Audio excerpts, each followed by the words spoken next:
Moses with his stick stretched out over the Red Sea. Those with him safely on the other side are the Israelites. But Pharaoh and all his army are being drowned in the sea.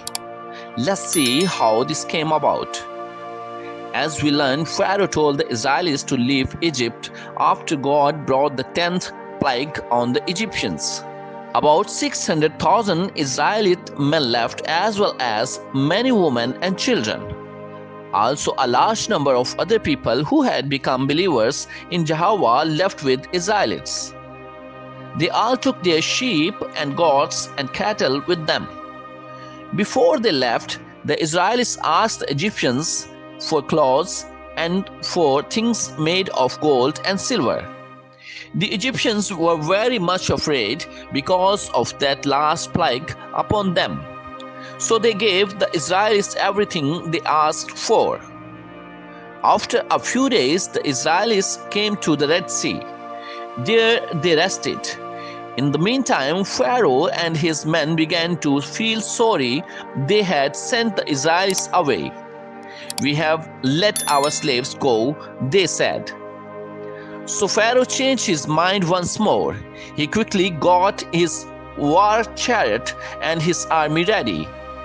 Then he began to chase after the Israelites with 600 special chariots, as well as all the other chariots of Egypt. When the Israelites saw Pharaoh and his army coming after them, they were very much afraid. There was no way to flee. The Red Sea was on one side of them, and here the Egyptians were coming from the other direction. But Jehovah put a cloud between his people and Egyptians, so the Egyptians were not able to see the Israelites to attack them.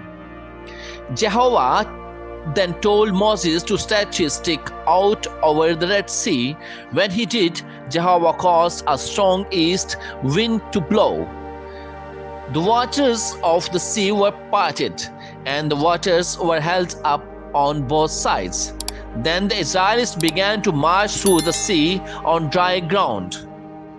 It took hours for the millions of people with all their animals to get safely through the sea to the other side. Finally, the Egyptians were able to see the Israelites again. Their slaves were getting away, so they rushed into the sea after them.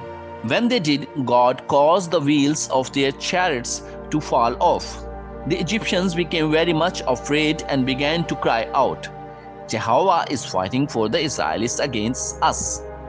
Let's get out of here." But it was too late. This is when Jehovah told Moses to stretch his stick out over the Red Sea. And when Moses did, the walls of water began to come back and cover the Egyptians and their chariots. The whole army had followed the Israelites into the sea, and not one of the Egyptians got out alive. How happy all God's people were to be saved! The men sang a song of thanks to Jehovah, saying, "Jehovah has won a glorious victory. He has thrown the horses and their riders into the sea."